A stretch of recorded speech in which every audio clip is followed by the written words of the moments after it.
GlowFlow, a quiet place for your thoughts. I walked away from a career that everyone else was chasing. For years, I woke up every morning trying to look like a success story, pushing myself to be faster, sharper, and more perfect than anyone else. I was trapped in a relentless cycle of performance, fueled by the terrifying belief that if I stopped for even 1 second, I would be forgotten, replaced, or deemed a failure. I was living my life for an audience that wasn't even watching. People told me I was crazy. They looked at me with confusion and said, "Why would you give up something so stable? You worked so hard to get here." Honestly, a part of me thought I was losing my mind too. I spent sleepless nights wondering if I was throwing away my future. But what I couldn't bear anymore was living like a hollow shell inside the cage of someone else's definition of success. Today, I want to share why I had to break free from that comfort zone, the terrifying silence I faced when I finally stopped running, and what actually happened once I decided to stop performing and start living. For the longest time, I believed my value was strictly tied to my achievements. I thought if I just earned a higher salary, grabbed a bigger title, or received that next promotion, I'd finally feel solid inside. I thought there was a finish line somewhere, a mystical point where I could finally sit down, catch my breath, and say, "I made it. I'm finally enough." But the reality was the exact opposite. The higher I climbed, the more I had to look over my shoulder. The fear of falling behind consumed me like a predator. I was constantly checking my progress against people who weren't even running the same race. I still remember the cold, sinking feeling of sitting at my desk at 1 a.m., obsessing over a project deadline while the rest of the world was sleeping. I remember the way my heart would drop into my stomach every time my phone buzzed on a Monday morning, signaling that the weekend was over and the survival race was beginning again. That wasn't a life.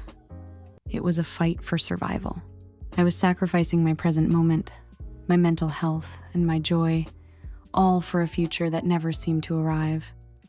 I was chasing a mirage, and every step I took just made me thirstier for more. Nobody saw the emptiness I felt when I walked through my front door at the end of the day. And burnout, it wasn't just physical exhaustion where you need a nap to recover. It was a profound emotional death. It was my soul screaming, "This is not it." But I kept wearing a mask, telling my family and friends I'm doing great, because I was terrified of being seen as a failure. We've all been busy filling in someone else's answer sheet while leaving our own life's test completely blank. We are so busy building a life that looks good on paper that we forget to actually live it. After I resigned, the first thing I did was something strange. I started cleaning. I embraced a form of Swedish death cleaning, a way of decluttering and preparing for the future by letting go of the excess. Every time I let go of an object, I felt a little lighter. I realized those things were just prizes I'd bought to compensate for my burnout, shackles I wore to prove to myself that I was someone. I had surrounded myself with things to fill the void, but all they did was weigh me down. I had to confront the reality that I was buying stuff to hide the fact that I was unhappy. Once I cleared them out, I finally had space to breathe. I started to see who I actually was beneath the titles and the clutter.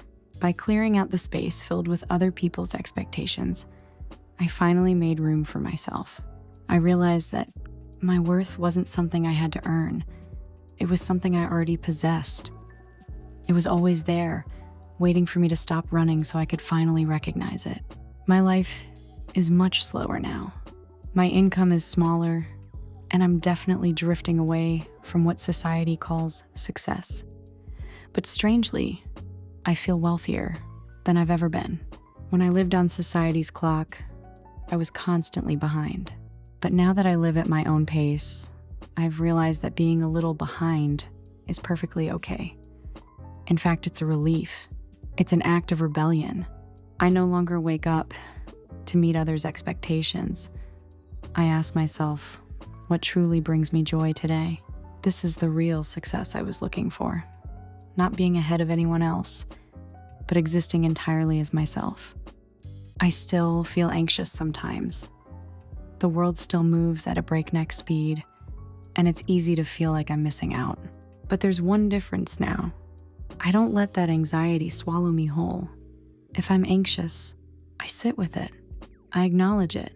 I treat it like an old friend who has something to tell me, rather than an enemy I need to fight. I used to be so busy running toward a goal that I couldn't even look at the ground beneath my feet. Now, I notice the little flowers by the roadside. I notice how the light changes in the afternoon. I can finally answer for myself why I'm walking this path. We've been conditioned for too long to believe that we have to become something to be worthy. You're supposed to excel in school, climb the corporate ladder, and then prove yourself all over again. But when the proving ends, what's left? Usually, just another goal. I decided to step off that wheel. Life shouldn't be a series of proofs. It should be an experience. It's okay to fail. It's far more valuable to get a little lost on a path that is truly yours than to spend your whole life acting out someone else's script.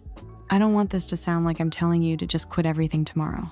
But if you're feeling completely drained, I want you to ask yourself one thing. Is the success I'm chasing actually what I want? Or is it just what I've been told to want? Try letting go of those heavy expectations and fill that space with time for yourself.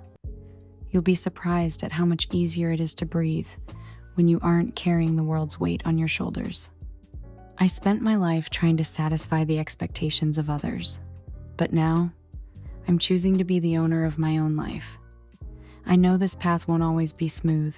There will be days when I waver or want to slip back into old habits, but I know now what I need to let go of to gain what truly matters. I hope you find your own pace too. Not the version of success handed to you by others, but the one you define for yourself. Even if it looks slow to the world, it's the only way to make your life truly shine. If you want to walk this journey and find your own speed with me, I'd love for you to join this community.